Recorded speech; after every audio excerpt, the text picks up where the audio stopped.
श्री शिवाय नमस्तुभ्यम। हम सबको पता है कि आज है 19 अप्रैल यानी कि कामदा एकादशी का बहुत ही प्यारा सा दिन। और आज रात में आप सभी लोगों को अपने घर पे एक एकादशी दीपक अगर आपने लगा दिया तो पूरी फैमिली आपकी खुश रहेगी। कभी भी उन्हें किसी के सामने हाथ फैलाने की ज़रूरत नहीं पड़ेगी, कभी किसी भी परिवार के सदस्य को किसी के सामने गिड़गिड़ाना नहीं पड़ेगा। उनका सारा काम बन जाएगा, जो कि पूज्य गुरु जी की कथा से सुन के बहुत अच्छे से आपको समझाऊंगा। ठीक है, स्पेशल उपाय है, प्यारा सा उपाय है, आप सभी लोग ज़रूर करेंगे। ठीक है ना। देखो, सबसे पहले तो आपको बता दूं कि हमें जलाना है सिर्फ और सिर्फ एक दीपक, और वो एक दीपक हमें गोल बत्ती का लगाना है या लंबी बत्ती का। पहले उसका रीजन समझो। हम इस उपाय को क्यों कर रहे हैं कि हमारे घर में क्या हो, उन्नति हो, तरक्की हो, बढ़ोतरी हो। तो जब भी इंक्रीमेंट के लिए, इंक्रीमेंशन के लिए, बढ़ोतरी के लिए दीपक लगाया जाता है तो हमेशा कौन सी बत्ती लगती है? लंबी बत्ती। आपको भी क्या करना है? लंबी बत्ती लगानी है। अगर आप पे घर में घी हो गौ माता का तब तो घी डाल दो, अगर घी नहीं है तो आप तिल के तेल का इस्तेमाल करेंगे। ठीक है, सरसों का तेल नहीं लेना, तिल के तेल का इस्तेमाल करेंगे। लगा दिया, लंबी बत्ती का दिया। अभी दीपक को जलाना नहीं, अभी बस ऐसे दीपक को तैयार कर लो। इस दीपक को उठाना, आपके घर में जहां पे भी पीने के लिए आप पानी रखते हो, चाहे किचन में रखते हो, घर में कहीं पे भी रखते तो होगे ना पीने के लिए पानी, उसी पीने वाले पानी के स्थान पे आपको सबसे पहले तो कुछ चने की दाल, अगर आपके पास में घर में धान हो ना, चावल वाली धान जो आती है, धान हो तब तो बहुत अच्छी बात है। धान नहीं है तो चने की दाल को उसी दीपक के नीचे रख करके और उसी चने की दाल के ऊपर दीपक को रख करके आपको जला देना। ठीक है, जलाने के बाद में विनती करना, प्रार्थना करना कि हमारे घर में इस तरीके से समस्याएं हैं, वो सारी समस्याएं दूर हो जाएं। दीपक को जला करके आप वहां से हट जाओ। कुछ देर के बाद में, आधा एक घंटे 2 घंटे के बाद में आप जाओ, इस दीपक को हटा करके कहीं पे रख दो संभाल करके, और उसके बाद में ये जो चने की दाल है इसको अपने घर में कहीं पे रख देना। अगले दिन जब आप सुबह सो करके उठो, शनिवार के दिन, तो आपके घर के आसपास में जो भी पीपल का पेड़ होना, उस पीपल पेड़ के नीचे जाकर के जितने भी चने की दाल या धान आपने दीपक के नीचे रखा था उसे ले जाकर के पीपल पेड़ के नीचे रख देना। यकीन मानिए, अगर कामदा एकादशी का ये उपाय आज रात में आपने कर लिया ना, तो जीवन भर आपके घर में कभी कोई संकट नहीं आ सकता। पूरी फैमिली, पूरा परिवार आपका हमेशा खुश रहेगा। ठीक है ना। करिएगा, भूलना किसी को नहीं इस उपाय को। तो पहले उपाय की हमने बात कर ली है। आगे बढ़ते हैं अब इस वीडियो के हम लोग अपने दूसरे उपाय की तरफ, और ये दूसरा उपाय भी आपको अपने घर पे ही करना है, कहीं पे जाने की जरूरत नहीं इस उपाय में, कहीं पे भी। ठीक है, समझते हैं इस दूसरे उपाय को करने से बेनिफिट क्या होंगे। दूसरा उपाय आपका होगा कि घर में कोई बहुत ज़्यादा बीमार पड़ा है, बीमारी आपके घर की खत्म भी हो ही नहीं पा रही है, तो आप इस उपाय को करेंगे। ठीक है, क्या करना है? तांबे का लोटा लेना, इस तांबे के लोटे में पहले जल भर लो। ठीक है, जल आपका अपने घर का होगा और कहीं नहीं जाना, चुपचाप आपके घर में जहां पे भी शनि का पेड़ हो, शमी का पेड़, चाहे गमले में लगा रखा है, बड़ा सा पेड़ है, जमीन में कहीं पे भी तो होगा शमी का पेड़, उस शमी पेड़ के नीचे चुपचाप जाएंगे। पूरे दिन भर में कभी भी जाओ, कोशिश करना शाम के टाइम पे। सबसे पहला काम करेंगे, समी पेड़ के नीचे एक आसन बिछाना, चाहे वो आप चटाई बिछा लो, कोई दरी बिछा लो, कपड़ा बिछा लो, कुछ भी बिछा लो। बिछाने के बाद में अपने राइट साइड में आपको एक घी का दिया गोल बत्ती का लगाना है। कौन सा? सबसे पहले घी का दिया गोल बत्ती का लगाओगे। दूसरे साइड में, अपने लेफ्ट साइड में जो आपने तांबे के लोटे में जल भरा है ना, उस जल को यहाँ पे रख देना। ठीक है, रखने के बाद में शमी पेड़ के नीचे आपको मात्र घड़ी देख करके 7 मिनट तक बैठना है। घड़ी आप अपना देखते रहना, कितने मिनट तक बैठोगे? 7 मिनट तक। शुक्रवार के दिन ये कामदा एकादशी पड़ रही है, आप सभी लोगों को शमी पेड़ के नीचे बीमारी के लिए इस उपाय को जरूर करना है आज के आज। ठीक है ना। 7 मिनट तक बैठेंगे शमी पेड़ के नीचे, प्रार्थना कर लेना। 7 मिनट में ये दीपक बहुत ही इजीली बुझ जाएगा। ठीक है, फिर क्या करोगे? आप इस कलश को यहां से उठाएंगे।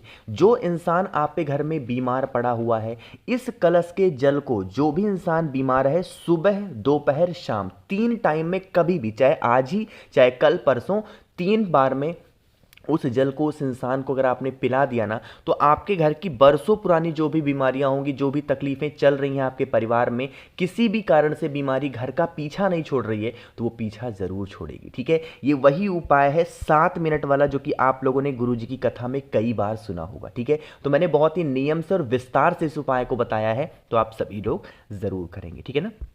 2 उपाय की आपको बात समझ में आ गई है। आगे बढ़ते हैं अब इस वीडियो के हम लोग अपने तीसरे उपाय की तरफ, और ये जो तीसरा उपाय है आपको करना है तुलसी माता के पत्ते से। आज ही करना है, फिर और आपको कभी नहीं करना।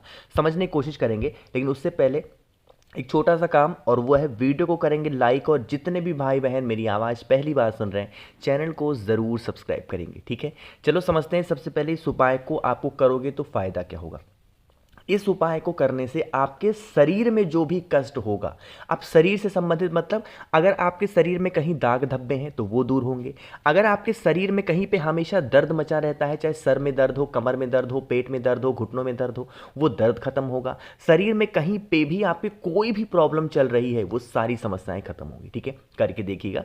स्क्रीन पे आपको तुलसी माता का पत्ता दिख रहा है, सिर्फ एक तुलसी माता का पत्ता लेंगे, बहुत ज़्यादा नहीं ना, सिर्फ एक लेना। ठीक है, एक तुलसी माता का पत्ता लेने के बाद में हम सभी लोगों के घर में शंख जरूर होगा, चाहे जो भी शंख आपके घर में हो वो शंख लेंगे। ठीक है, उस शंख के अंदर आपको थोड़ा सा पानी भरना है, थोड़ा सा पानी भरेंगे और उसी शंख के अंदर एक तुलसी माता का पत्ता डाल देंगे और उसी शंख के अंदर एक सिक्का डालेंगे। अब वो सिक्का चाहे 5 रुपए का हो, 1 रुपए का हो, 2 रुपए का हो, 10 रुपए का हो, सिक्का डालेंगे। ठीक है, शंख को ऐसे का ऐसा ही 30 मिनट तक, आधे घंटे तक छोड़ देंगे।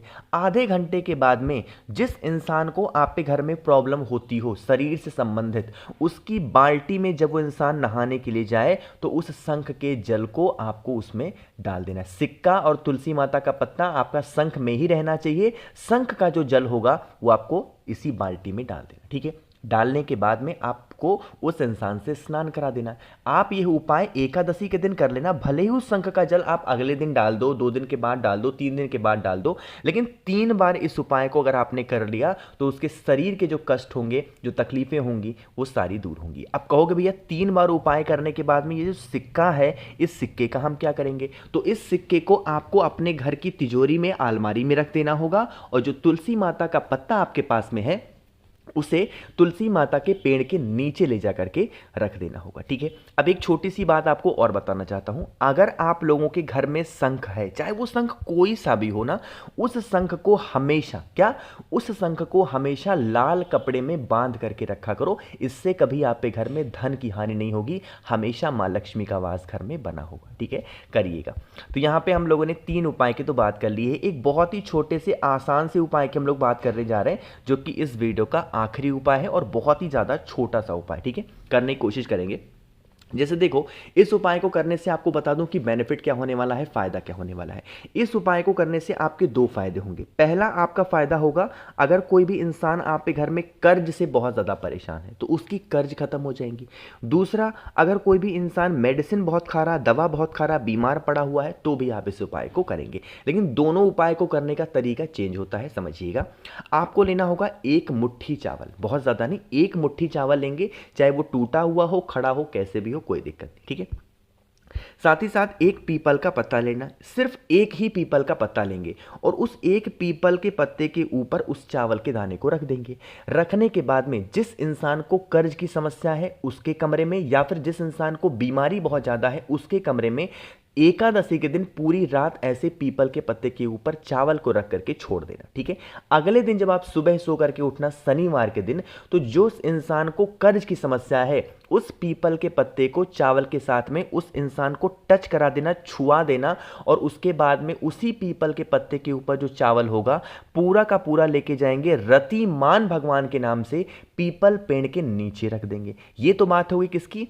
कर्ज वालों की। अगर जिस इंसान को बीमारी ज्यादा है, इस उपाय को कर रहे हैं, तो जो पीपल के पत्ते के ऊपर चावल है ना, उस चावल को उस बीमार इंसान को 3 बार सूंघाएंगे। क्या करेंगे? स्मेल कराएंगे, सूंघाएंगे, और सूंघाने के बाद में फिर आप वही काम करेंगे, पीपल के पत्ते को पीपल पेड़ के नीचे ले जा करके रख देना। यकीन मानिए, अगर इन सभी उपायों को आपने पूरे नियम के साथ, विश्वास के साथ कर लिया ना, तो कभी कोई संकट, तकलीफें आपके घर में नहीं आ सकती। ठीक है, करके देखिएगा। जरूरी नहीं है कि सारे उपाय आप एकादशी के दिन ही करो, कोई भी उपाय आप किसी भी दिन कर सकते हैं, कोई दिक्कत नहीं। ठीक है ना, तो मैंने कोशिश की आपको अच्छा समझाने की। अगर आप लोग में से किसी को भी मुझसे फोन पे बातें करनी है, मैसेज पे बातें करनी है, तो आप हमें इंस्टाग्राम या फेसबुक पे फॉलो कर सकते हैं। उसके लिए आपको सर्च करना होगा द नेचुरल प्लैनेट 108। वहां पे हम लोग बहुत सारी बातें करेंगे। बाकी जितने भी भाई बहन मेरी आवाज पहली बार सुन रहे हैं, चैनल को सब्सक्राइब करिएगा, वीडियो को लाइक सभी को करना है। श्री शिवाय, नमस्तुभ्यम।